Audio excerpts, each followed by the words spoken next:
रामानुजाय नमः। जय श्रीमन्नारायण।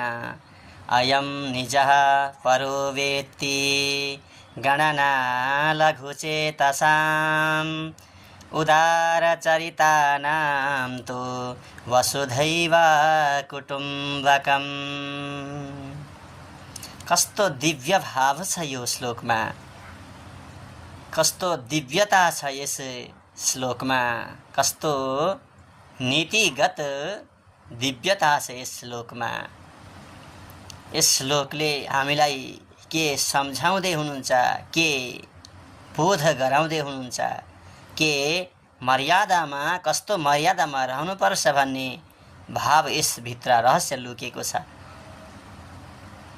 अल्प बुद्धि भएका, लघु चेतसाम अथवा सानो चित्त भएका, दुर्बुद्धि भएका अविवेकी जनहरूले, दुर्बुद्धि बोकेका त्यस्ता अविवेकी जनहरूले के सम्झिन्छन् संसारको पदार्थलाई भन्दाखेरि यो मेरो हो, यो पराया हो, यो त्यसको हो, यो मेरो हो भनेर छुट्याउने प्रयत्न गर्दछन्, छुट्याउँदछन्।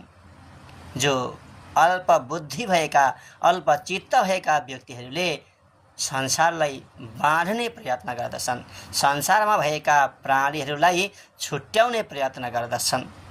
तर उदार चित्त भएका त्यस्ता महान सन्तहरू, महान ज्ञानीहरू, उदार भावना भएका त्यस्ता व्यक्तिहरूका लागि त वसुधैव कुटुम्बकम, संसारमा भएका जति पनि प्राणीहरू छन्, जति पनि जीवहरू छन्, ती सबै सबै आफन्त हुन्, मेरा हुन्, मेरा सम्बन्धित हुन् भन्ने सम्झिन्छन्।